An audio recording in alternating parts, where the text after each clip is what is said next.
Ladies and gentlemen, we're back. The Real Dude Show coming to you as we always do with my partner in crime, Ping Porter. What's going on, man?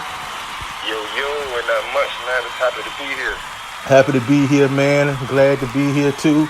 Man, we got two exciting guests today here on The Real Dude Show. We got, I think she's a political activist. Miss Onxy Hicks will be here today with us. Oh, yes, that's right. And also our new correspondent, our new partner, Miss Jessica Randolph, right? Yes, indeed. Give them two a big hand. All right, ladies and gentlemen. So, without further ado, let us introduce to you. Let's get it started. Anything you want to say before we get started? I know we've been going for a minute. I'm just happy to be back, man. I got a little headache, man, but I'm gonna do this thing tonight. Take my medicine and go to sleep, man. All right.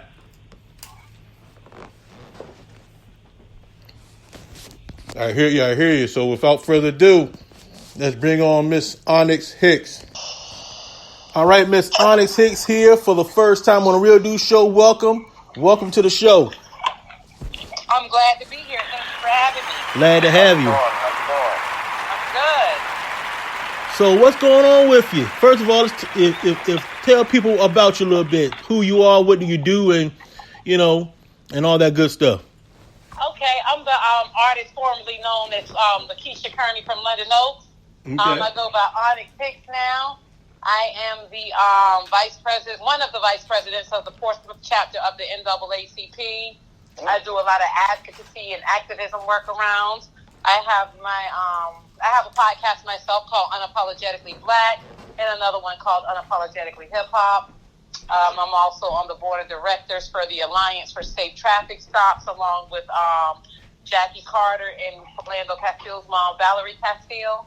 And that is an organization surrounded by working with police officers and the communities of color so that we can get to a point where our men are not being murdered when they're pulled over by the police. Right. And that's just a few of the things. Yeah. Okay. nice little background you got there. Thank you. All this just a kid from London Oaks. I got to shout out London Oaks always. I hear you. So tell me what's going on now in the community. What are you trying to do for the city of Portsmouth or around the country? I mean, let's talk about Portsmouth for a second. So, what is the NAACP doing right now to keep the violence down from the city of Portsmouth? So, including your neighborhood, London Oaks. Well, one of the things that we're doing, I don't know if you heard on the radio, one of the things that, not specifically just the NAACP, because Portsmouth is bigger than, and the problems in Portsmouth are bigger than everyone else. If you're not aware, Portsmouth has, per capita, been the most dangerous city in the state for a very long time. I think a lot of the times people get mixed up and think about the number of murders that happen in Portsmouth. Right. But per capita, meaning the numbers of murders based on the people that we have, Portsmouth has been number one in the state of Virginia for, I believe, 30 years. So that's not something that's going to go away overnight. However, we have been working with other organizations and other cities to find out what's working in their cities. For instance, Norfolk has had tremendous success with bringing down their violence, actually getting to the communities, getting people like me and other people that are from the communities, that are from Portsmouth, that's not afraid to have those conversations, and that when we do get in positions where we can impact change, that we will tell the truth and we will be honest instead of just towing the status quo. What we found out is that in Portsmouth, there's a lot of status quo things going on. All skin folk ain't kinfolk. Just keep it 100, because someone like me and other people that you see me with, we all work for ourselves, so we really don't have someone that we have to answer to in the way of if we say something that they don't like, or I'm not worried about my job when I wake up in the morning, so I can be completely and totally honest about what's going on and then make the real connections. And, we'll see change. That's one of the reasons that I moved back. I moved back about 3 to 4 years ago. I mean, not 3 to 4 years ago, 3 to 4 months ago. Once I began doing so much advocacy work in other areas, I was like, for real, man, my city hurting. I need to go home. So that's why I came back to Portsmouth. Yeah, different. People don't normally come back to help. They normally try to get from around here. And I was one of those people because a lot of times when on my show on Unapologetically Black, we talk about being unapologetic. One of the things that we talk about is they make us apologize for the things that make us unique. And because we're taught to assimilate, a lot of times we will run away and not come back. But as I grew out of that assimilation mindset and understand the power that we have of Black people, then I felt like it was my duty to share with other Black people to let them know and show them how they capitalize off all of the things they tell us to be ashamed of. So they take our ideas, make money, and then we still are in the same situation that we're in. So I was just like, yo, each one teach one. Hopefully we'll reach one. That's nice. Okay. So what's the number one problem you see for the area in 757? Not just I want to say 757. Well, one of the biggest problems that I see for the area of the 757 is that there is really no unity when it comes to our people. And that's overall, but when I travel around and I go to other areas, when I'm speaking in Atlanta or if I'm in New York, the vibe is different. There's always a crab in the barrel mentality, but it's not so severe like it is in the 757. It's harder to make it here because a lot of times we hate on each other to a detriment, and right. You cannot really even be doing nothing, and then the next person is always trying to pull you down and tear you down. So there's a lack of us supporting each other in the 757. And if we supported each other, because there's a lot, like, for real, this 757 is one of the blackest areas I visit, and speaking outside of Atlanta and places like that. So the power of the Black dollar here could be tremendous if we would just work together. And, of course, poverty and not having money always increases violence, but if we pool our money in our own communities and we work together to empower each other, I do believe that that'll change, because at that point we'll be making our own money and we'll be determining our own future and our own success, and we won't have to rely on other people and continue to go outside of our own neighborhoods. Now, you said something earlier about people being, your folks are not your real folks, like your kin folks, not really your kin folks in the city. Yeah. What do you mean by that? Because I heard a little bit of stuff like that's going on around with you.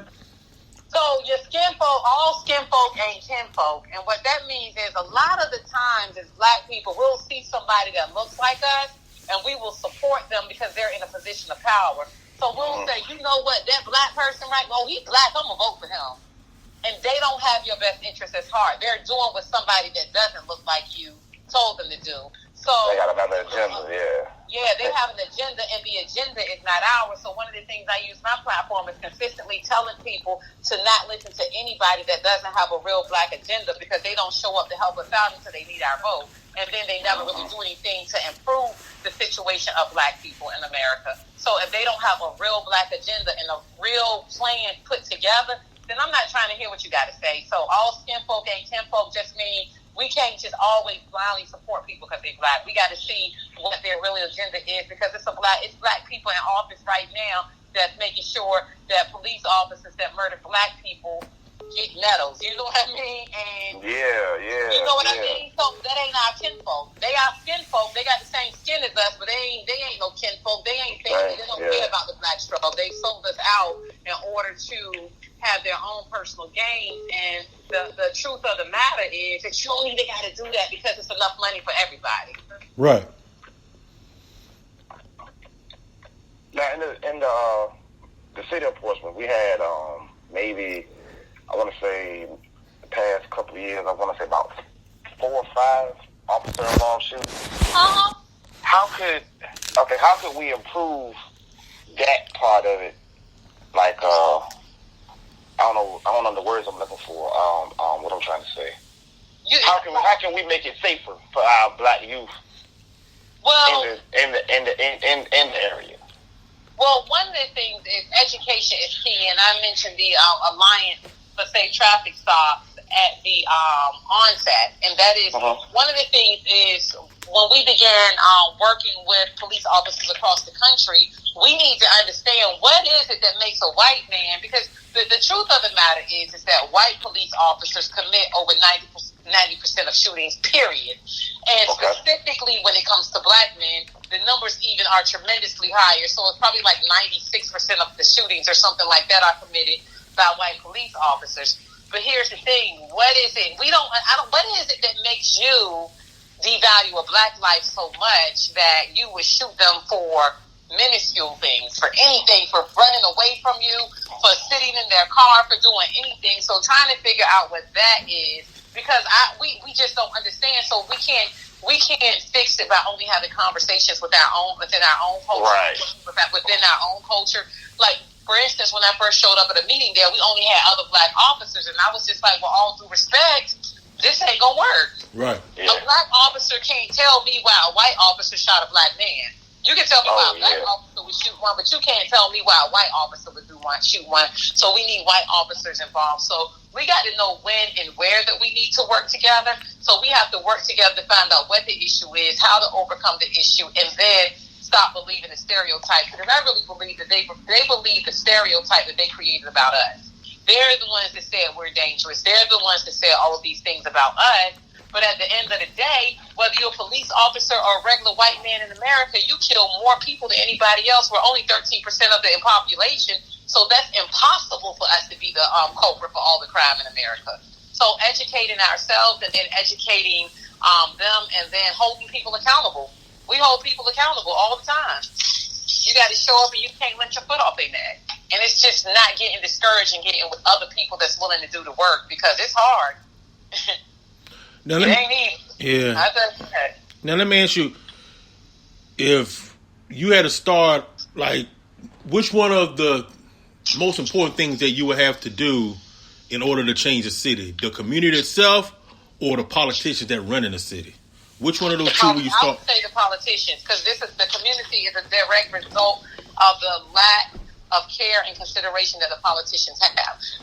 So they continue to pass laws and continue to have things in place. Or, for instance, the situation with Linda Notes, where there are a lot of unsafe living conditions. You have people in power that could fix those situations for them right now, but they continue to take everyone through red tape. So I would say the politicians, because the politicians have the power to pass laws and create opportunities that would improve the communities. Okay. Because, a lot of black communities suffer from food deserts. And a food desert means that there are no real stores local to them. So, I mean, they just continue to compound the situation. So they got to go get their food from Family Dollar, or they got to wait and then go and take a car and do all of these different things. But it's not like that in other communities. Well, it seems like it's a Walmart everywhere now. Like, it's a Walmart or a Kroger or something like. So how close is? So I want to say I'm speaking about places like Newport News. I want you to think about Linda Knowles. How close is a grocery store to Linda Knowles? If I don't have no car, how am I gonna get food? Oh, okay. I see what you're saying. I got you. Okay. So that's like a food desert for you, because most people in low income places, they don't have food. So then what they got to do, they got to go to the grocery store. They got to go to the corner store in order to feed their kids. It ain't like that in white communities, even if it's the trailer park. Yeah. Yeah. Yeah, that's true. I think that's funny. Yeah. They don't look, they out there doing all kind of crazy stuff. They doing math, they doing worse stuff than we doing, and ain't nobody policing them like that. They ain't getting shot as soon as somebody walk up in their neighborhood. Because they not trained to be scared of themselves. They're trained to be scared of us. Right. They trained to be scared of us from a child. They are taught that we are evil, bad, untrustworthy. They have all kind of stereotypes on black people. So, like, when they pull you over, they don't care nothing about you. Right. And all they know is what they were taught. If they were taught to hate you, they're gonna hate you. Right, but that's why I said they created the lie and then believed the lie. Like, we didn't create that lie about ourselves. But guess what we'll do? We'll believe what they tell us about us, and then somebody that looks like us try to tell us the truth about us, and we'll say, here they go with that stuff again. Or else we'll try to help them perpetrate what they're saying about us. We'll go out and do the exact same thing. Right. that they said. Like, the one thing that I hate is when, like, if I'm around white people and I got young black guys around me, the nigga this, the nigga that, the nigga this, the nigga that. I hate that when I'm around white people. I don't care if they say it, when ain't nobody white around. You talking to your homeboys. I don't care about that. But when some